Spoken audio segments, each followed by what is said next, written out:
You're watching this Saturday's edition of News Now with me, Ruchi Bhatia. Prime Minister Narendra Modi is set to address the industry leaders at ASSOCHAM in just a while from now. Let's cut across.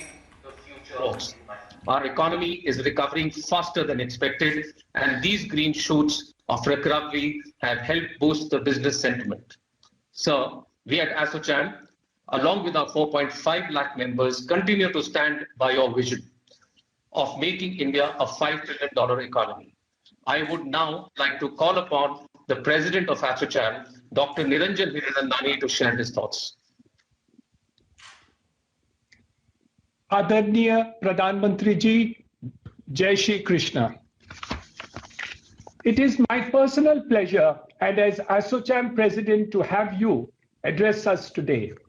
We don't have a taller leader than you in the country and globally who has stood out for a long-term vision and for converting every challenge into an opportunity. This has been evident in your successful response to the terrible COVID pandemic.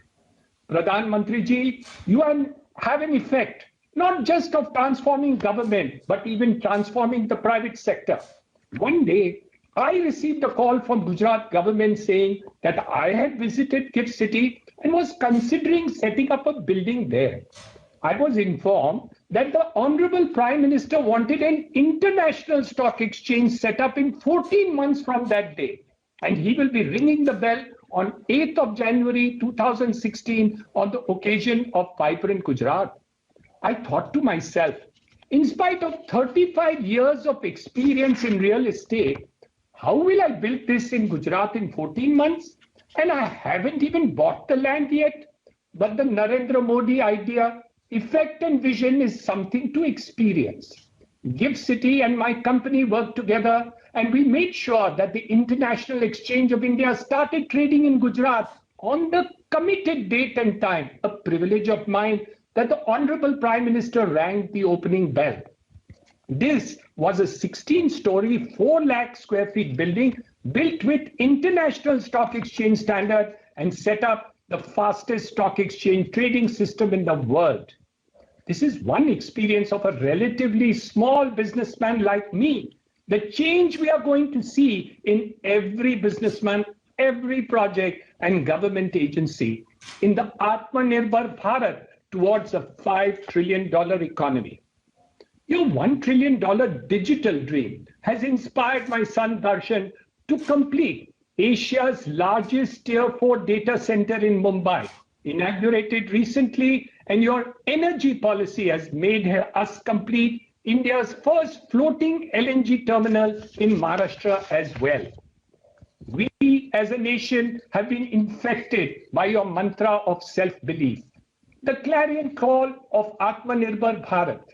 This self-belief is greatly evident in the manufacturing sector, which is all set to leverage on your PLI scheme to make India as a global factory in the next 5 years and achieve the $5 trillion economy.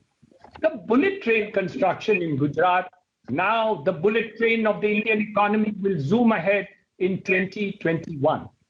We at ASSOCHAM are already seeing a strong V-shaped recovery, something you have spoken about. And recent green shoots are now leading a multiple rebound to pre-COVID growth rate. And we at ASSOCHAM visualize a 10% positive GDP by the end of 2021. We also see an exemplary example of leadership about to happen. For example, the Pradhan Mantri Awas Yojana, affordable housing for all, an ambitious target of 2022 to construct 1.1 crore houses. These will be completed ahead of time. While the COVID-19 pandemic may have caused a slowdown, India's inherent resilience and capabilities combined with your vision and stimulus packages announced by you will help India transform into a new Bharat with an accelerated growth path fueled by the national infrastructure pipeline of 111 lakh crores. Finally, Pradhan Mantri Ji, service and philanthropy are the ideals of the people of our nation and the greatest pillar of its success and dharma. Countless Indians contribute towards the betterment of Indian society in small ways and large. Here is a man who has contributed his whole life. He has been a custodian and steward of India's largest industrial house. He has been probably the longest and largest philanthropist India has ever seen.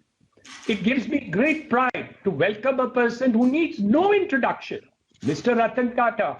It is a matter of great honor for me to witness Mr. Ratan Tata receiving this award at the hands of the Honorable Prime Minister of India, Shri Narendra Bhai Modi ji, and a fitting moment to close ASSOCHAM's 100 years in the presence of two of its greatest subjects. Jai Hind, Jai Bharat.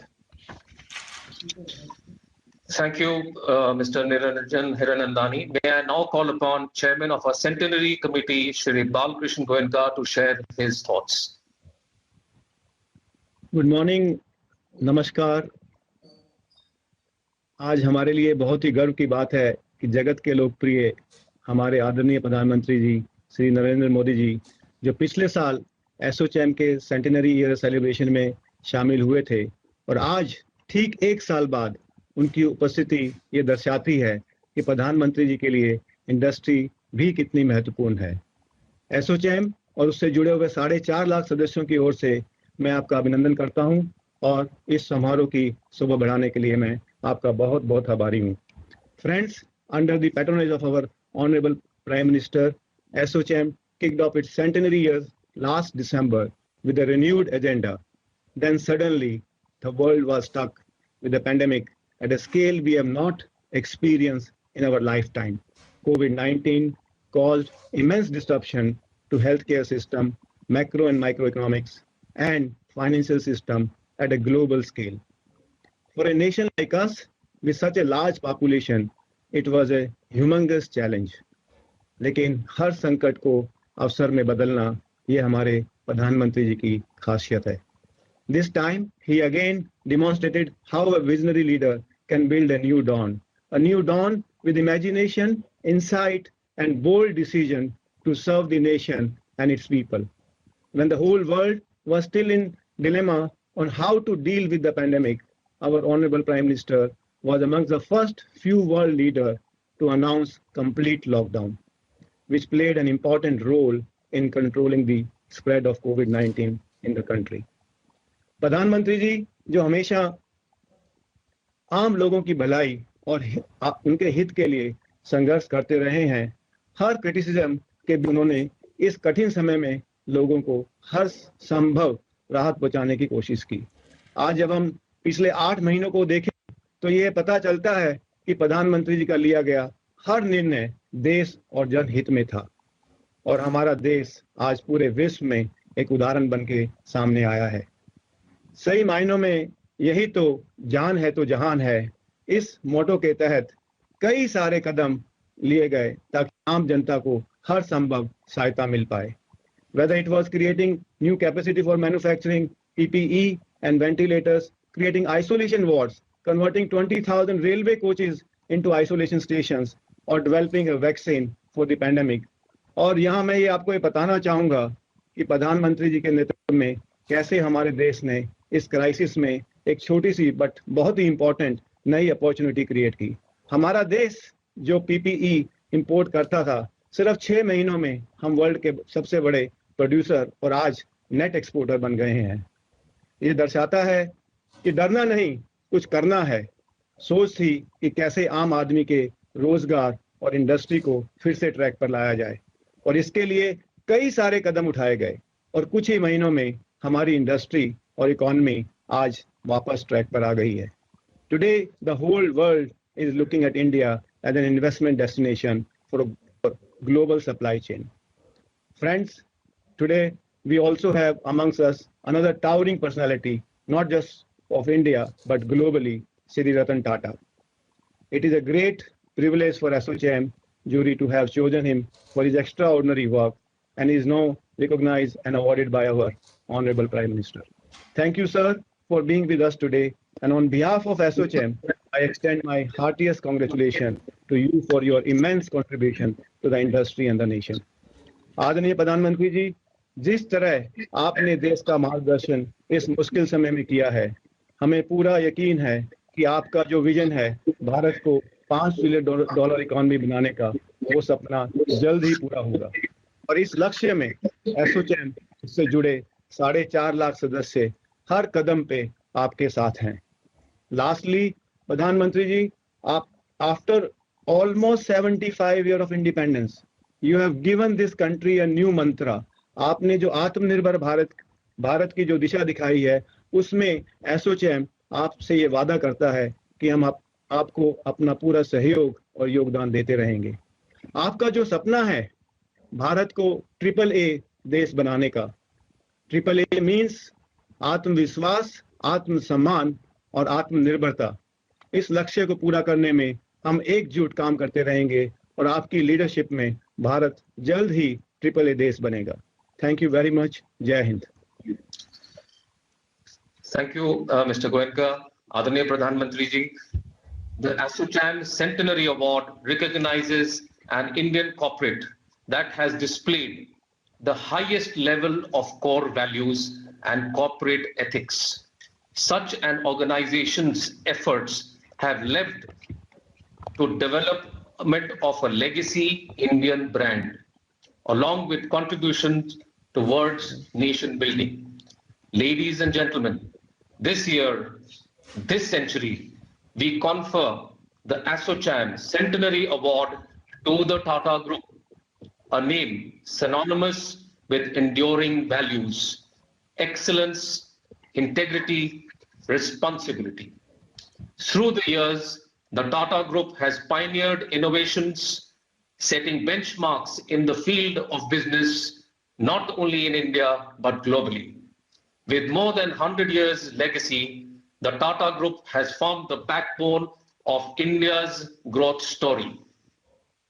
We at ASSOCHAM recognize this spirit of nation building that continues to guide the Tata Group.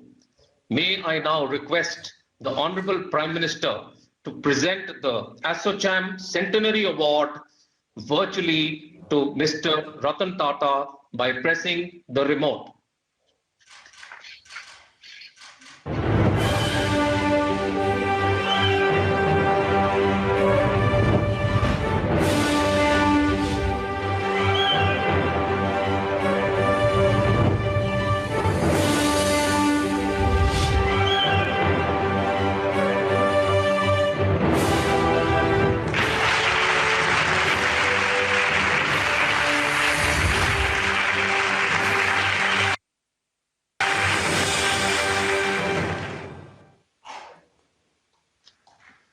Thank you very much for the honors, Honorable Prime Minister, and very, very many congratulations to Mr. Ratan Tata and the entire Tata family that live and work across the globe. I'm sure this is a proud moment for all. With this, I would now invite Mr. Ratan Tata to share his thoughts with us. Mr. Tata. Good morning, first of all. Let me express my deep appreciation for our Honorable Prime Minister sparing his time to be at this function with us this morning. In all the years that I have been in business, I have valued and been respectful of what our Prime Minister has been wanting to do, the leadership he has given us through what has been probably the worst year that this planet has ever seen, either the pandemic, the previous drop in economic levels, and other calamities that have come. Sir, you have been the carrier of leadership. You have not dithered, you have not escaped, you have turned and frontally led the country through this difficult period, for which I would say that we should all be most obliged. Yes, there will be periods of discontent, there will be opposition that will raise the head, but there has never been any dithering or any chance running away from if you want a lockdown, you got a lockdown. You showed the country as one that responded to shutting off all power and lights for a few minutes. You made that happen. It's not cosmetic. It's not showmanship. It has put the country together, showing that we can stand up and marshal our efforts to do what you have set ourselves to do. It is now our job as industry to follow this, to show the benefits of this leadership, which I am quite confident we will do. As I have seen India in the last few years, we do tremendous things when we unite ourselves together to do them and don't dissipate our efforts in conflict. Today, I want to again just thank the Prime Minister for being with us today and giving me the of receiving this award from his hand. But more than anything else, to thank you, sir, for leading the country through this difficult period. I think if we all stand together and follow what you have said, what you have done, what you have shown, we will have a situation where the world will look at us and say, this Prime Minister said it could happen, and he made it happen. Sir, thank you again. It's a great honor for me. And I've not been as articulate as you have always been, but take it from an amateur that appreciate what you've done. Thank you, sir. And good fortune to you and to India in the coming period. Thank you, sir.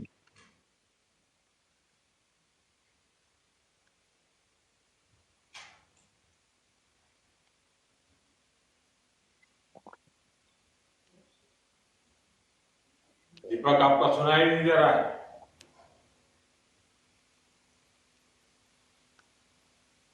Deepak, volume बंद है आपका।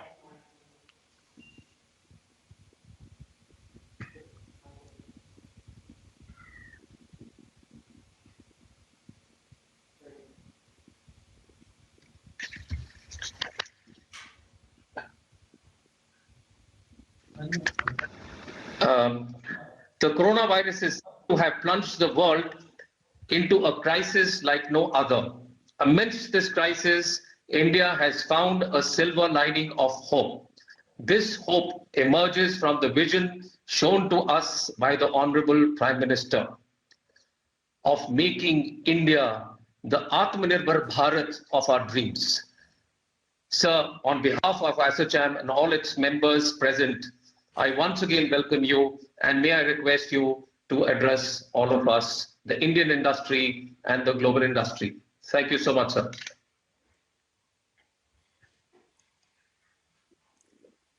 नमस्कार जी। एसोचैम के अध्यक्ष श्रीमान निरंजन हीरानंदानी जी, इस देश के वरिष्ठ उद्योग जगत के प्रेरणा पुरुष श्रीमान रतन टाटा जी, देश के उद्योग जगत को लीडरशिप देने वाले सभी साथियों, देवी और सज्जनों, हमारे यहां कहा जाता है कि कुर्वन्नेह कर्माणि जिजी विशेष शतम सभा, यानी कर्म करते हुए 100 वर्ष तक जीने की इच्छा रखो। ये बात एसोचैम के लिए बिल्कुल फिट बैठती है। बीते 100 सालों में आप सभी देश की इकोनॉमी को, करोड़ों भारतीयों के जीवन को बेहतर बनाने में जुटे हैं। यही बात श्रीमान रतन टाटा जी के लिए, पूरे टाटा समूह के लिए भी उतनी ही सही है। भारत के विकास में टाटा परिवार का, टाटा समूह का, उनके योगदान के लिए उन्हें आज यहां सम्मानित भी किया गया है। टाटा ग्रुप की देश के विकास में बड़ी भूमिका रही है। साथियों, बीते 100 सालों में आप आजादी की लड़ाई से लेकर देश के विकास की यात्रा के हर उतार चढ़ाव में भागीदार रहे हैं। एसोचैम की स्थापना के पहले 27 साल गुलामी के कालखंड में बीते हैं। उस समय देश की आजादी ये सबसे बड़ा लक्ष्य था। उस समय आपके सपनों की उड़ान बेड़ियों में जकड़ी हुई थी। अब एसोचैम के जीवन में जो अगले 27 साल आ रहे हैं वो बहुत ही महत्वपूर्ण है। 27 वर्ष के बाद, आफ्टर 27 ईयर्स, 2047 में देश अपनी आजादी के 100 साल पूरा करेगा। आपके पास बेड़ियां नहीं, आसमान छूने की पूरी आजादी है और आपको इसका पूरा लाभ उठाना है। अब आने वाले वर्षों में आत्मनिर्भर भारत के लिए आपको पूरी ताकत लगा देनी चाहिए। इस समय दुनिया चौथी औद्योगिक क्रांति की तरफ तेजी से आगे बढ़ रही है। नई टेक्नोलॉजी के रूप में चैलेंजेस भी आएंगे और अनेक नए सरल सॉल्यूशंस भी आएंगे। और इसलिए आज वो समय है जब हमें प्लान भी करना है और एक्ट भी करना है। हमें हर साल के हर लक्ष्य को नेशन बिल्डिंग के एक लार्जर गोल के साथ जोड़ना है। साथियों, आने वाले 27 साल भारत के ग्लोबल रोल को ही तय करने वाले इतना नहीं है, बल्कि ये हम भारतीयों के ड्रीम्स और डेडिकेशन दोनों का टेस्ट करने वाले हैं। ये समय भारतीय इंडस्ट्री के रूप में आपकी कैपेबिलिटी, कमिटमेंट और करेज को दुनिया भर को हमें एक बार विश्वास के साथ दिखा देना है। और हमारा चैलेंज सिर्फ आत्मनिर्भरता ही नहीं है, बल्कि हम इस लक्ष्य को कितनी जल्दी हासिल करते हैं ये भी उतना ही महत्वपूर्ण है। साथियों, भारत की सफलता को लेकर आज दुनिया में जितनी पॉजिटिविटी है, शायद उतनी पहले कभी नहीं रही। ये पॉजिटिविटी आई है 130 करोड़ से ज्यादा भारतीयों के अभूतपूर्व आत्मविश्वास से।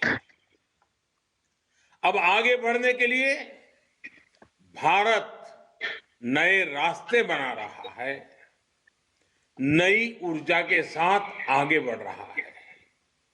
साथियों,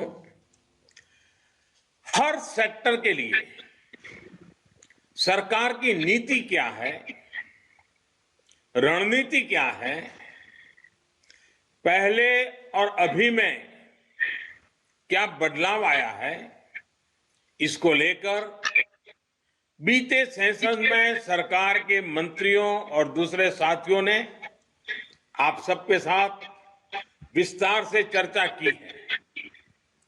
एक जमाने में हमारे यहां जो परिस्थितियां थी, उसके बाद कहा जाने लगा था वाई इंडिया। अब जो रिफॉर्म्स देश में हुए हैं, उनका जो प्रभाव दिखा है, उसके बाद कहा जा रहा है वाई नॉट इंडिया। अब जैसे पहले कहा जाता था कि जब टैक्स रेट इतने ऊंचे हैं तो वाई इंडिया, आज यही लोग कहते हैं कि जहां सबसे अधिक कॉम्पिटिटिव टैक्स रेट्स हैं तो वाई नॉट इंडिया। पहले रेगुलेशंस और रूल्स का जाल था तो स्वाभाविक रूप से चिंता के साथ निवेशक पूछते थे वाई इंडिया। आज वही कह रहे हैं कि लेबर लॉ में ईज ऑफ कंप्लायंस है तो वाई नॉट इंडिया। पहले सवाल होता था कि इतना रेड टेप है तो वाई इंडिया।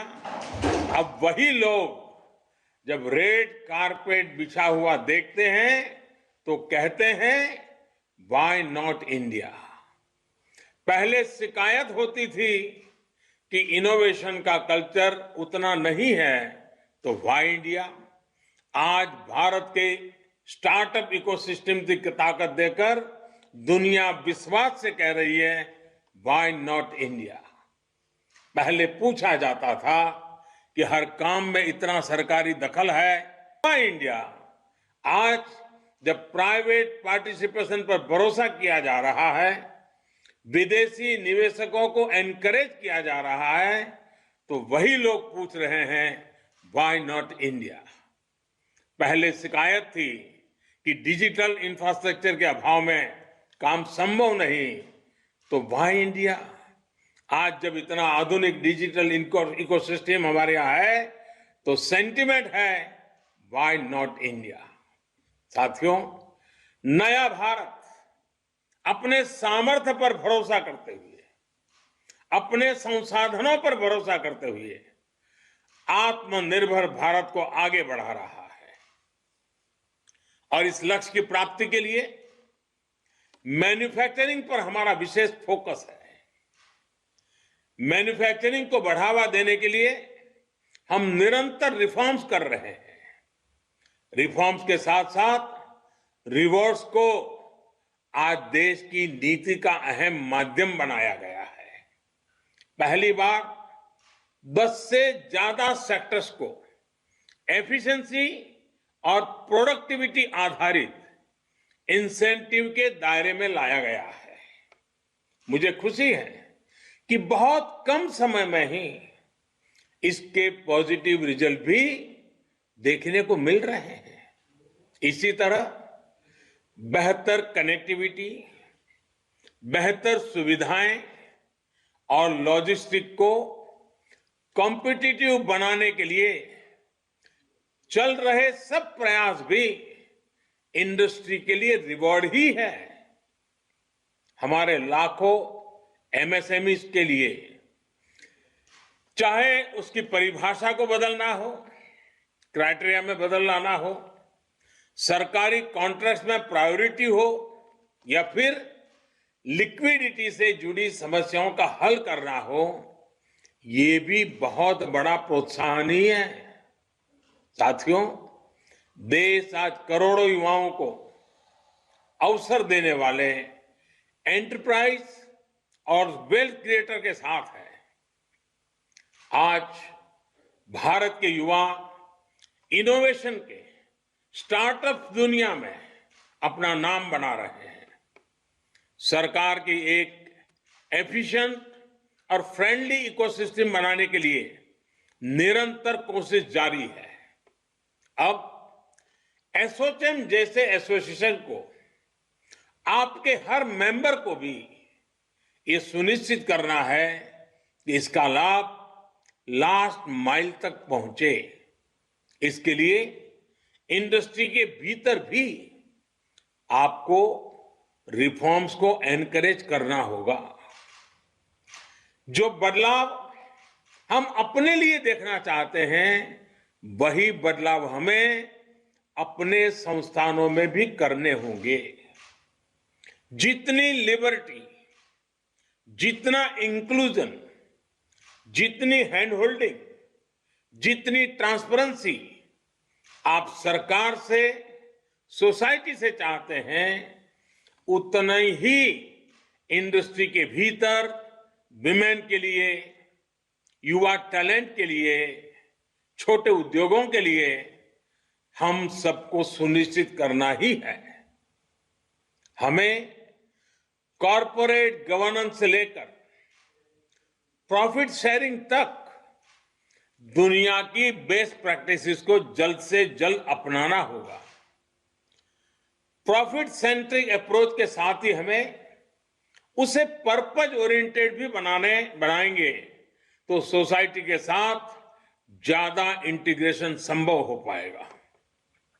साथियों, आपसे बेहतर ये कौन समझ सकता है कि ऑनेस्ट ओपिनियन का बेहतर डिसीजन मेकिंग में कितना बड़ा रोल होता है।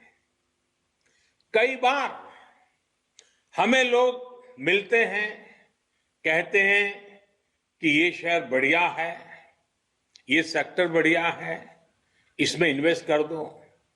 लेकिन हम पहले ये देखते हैं कि वो सलाह देने वाला, तारीफ करने वाला खुद भी उसमें इन्वेस्टमेंट कर रहा है या नहीं कर रहा है। यही बात इकोनॉमीज पर भी लागू होती है। आज इंडियन इकोनॉमी पर दुनिया को भरोसा है।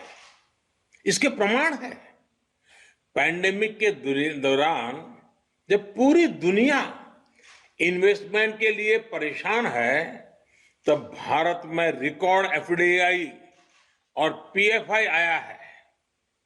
दुनिया का ये कॉन्फिडेंस नए स्तर पर पहुंचे, इसके लिए डोमेस्टिकली भी हमें अपने इन्वेस्टमेंट को कई गुना बढ़ाना है।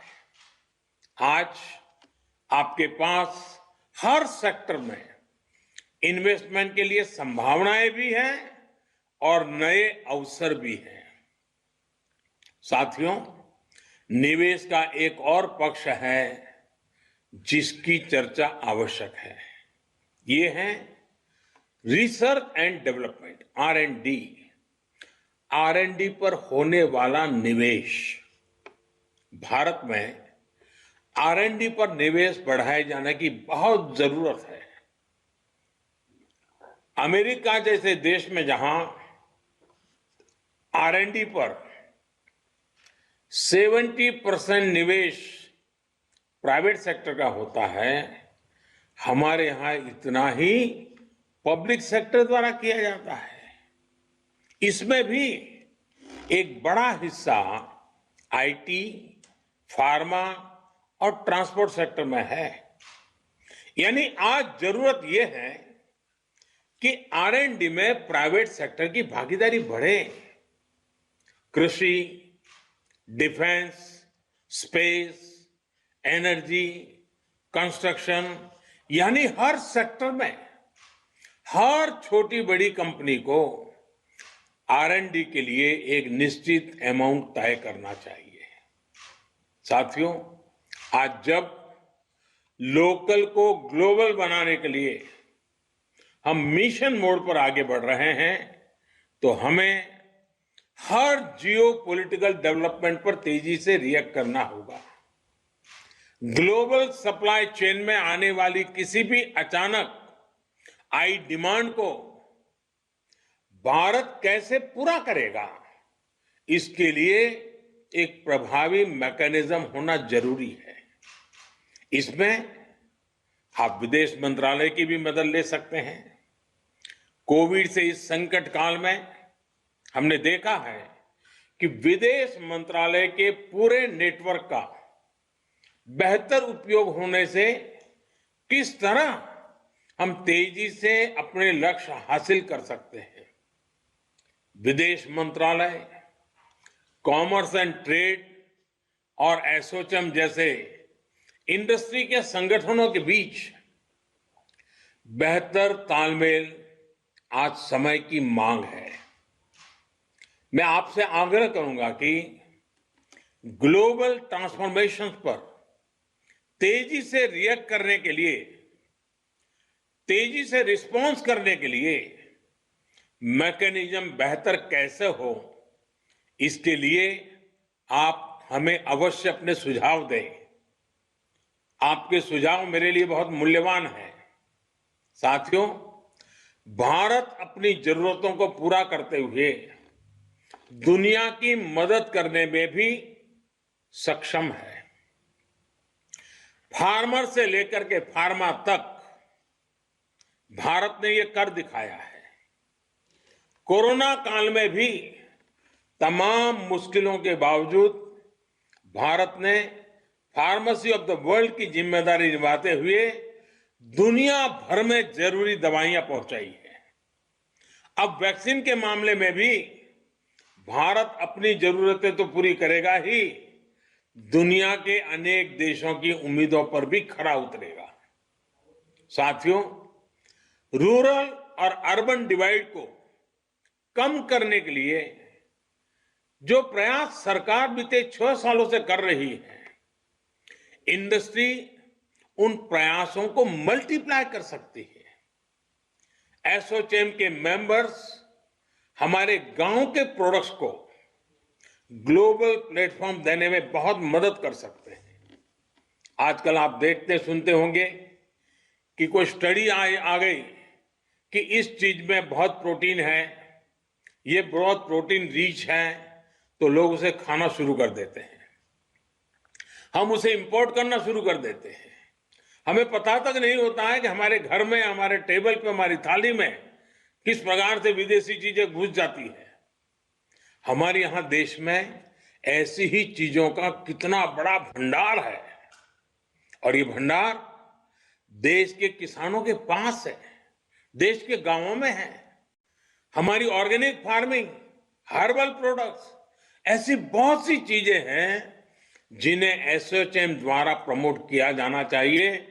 दुनिया के बाजार में भारत की पैदावारों का डंका बजना चाहिए। इनसे जुड़े कंपटीशन और उसके लिए लगातार स्पर्धाएं होती रहे, कंपटीशन कराकर इनका प्रचार प्रसार करके इनके स्टार्टअप्स को बढ़ावा देकर आप ये कर सकते हैं। भारत सरकार हो, राज्य सरकारें हो, फार्म ऑर्गेनाइजेशंस हो, सभी को मिलकर इस दिशा में काम करने की आवश्यकता है। अगर हमारे फार्म सेक्टर को बेहतर प्रमोशन मिले, बेहतर इंफ्रास्ट्रक्चर मिले, बेहतर मार्केट मिले, तो हमारी पूरी ग्रामीण अर्थव्यवस्था बुलंदी पर पहुंच सकती है। साथियों, 21वीं सदी की शुरुआत में अटल जी ने भारत को हाईवे से कनेक्ट करने का एक बहुत बड़ा लक्ष्य रखा था। आज देश में फिजिकल और डिजिटल इंफ्रास्ट्रक्चर पर विशेष फोकस किया जा रहा है। गांव के किसान की रीच भी डिजिटल ग्लोबल मार्केट तक हो, इसके लिए देश के हर गांव तक ब्रॉडबैंड कनेक्टिविटी पहुंचाने में हम जुटे हैं। इसी तरह हमारे आईटी सेक्टर को और ताकत देने के लिए आईटी और बीपीओ सेक्टर की बाधाएं भी हटाई गई हैं। डिजिटल स्पेस की सिक्योरिटी के लिए एक के बाद एक कदम उठाए जा रहे हैं। साथियों, बेहतर इंफ्रास्ट्रक्चर के निर्माण के लिए फंडिंग से जुड़े हर एवेन्यू का उपयोग किया जा सकता है। पब्लिक सेक्टर बैंकों को मजबूत करना, बॉन्ड मार्केट्स की संभावनाओं को बढ़ाना, ये उसी दिशा के प्रयास है।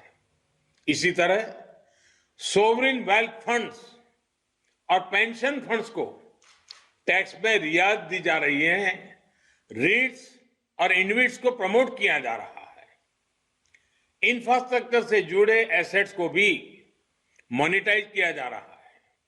साथियों, जरूरी सुविधाएं देना, यही माहौल बनाना ये सरकार कर सकती है। सरकार प्रोत्साहन दे सकती है, सरकार नीतियों में बदलाव कर सकती है, लेकिन ये आप जैसे इंडस्ट्री से जुड़े साथी हैं जो इस सपोर्ट को सक्सेस में बदलेंगे, आत्मनिर्भर भारत का सपना साकार करेंगे। इसके लिए नियम कायदों में जरूरी बदलाव के लिए देश मन बना चुका है, देश प्रतिबद्ध है। बीते 6 वर्षों में हम 1500 से ज्यादा पुराने कानून खत्म कर चुके हैं। देश की जरूरत को देखते हुए नए कानून बनाने का काम भी निरंतर जारी है। 6 महीने पहले जो कृषि सुधार किए गए, उनके लाभ भी अब किसानों को मिलना शुरू हो गए हैं। हम सभी को आत्मनिर्भर भारत के निर्माण में एकनिष्ठ होकर, संकल्पित होकर आगे बढ़ना है। एसोचैम के साथ आप सभी साथियों को आने वाले वर्षों के लिए मेरी तरफ से बहुत बहुत शुभकामनाएं हैं। श्रीमान रतन टाटा जी को भी मेरी तरफ से बहुत बहुत शुभकामनाएं हैं और एसोचैम नई ऊंचाइयों को पार करे और 2047 आजादी के 100 साल आपके लिए नेक्स्ट 27 ईयर, उस लक्ष्य को लेकर के आज का ये आपका शताब्दी समारोह संपन्न होगा, ऐसा मुझे पूरा विश्वास है। फिर एक बार आपको बहुत बहुत धन्यवाद।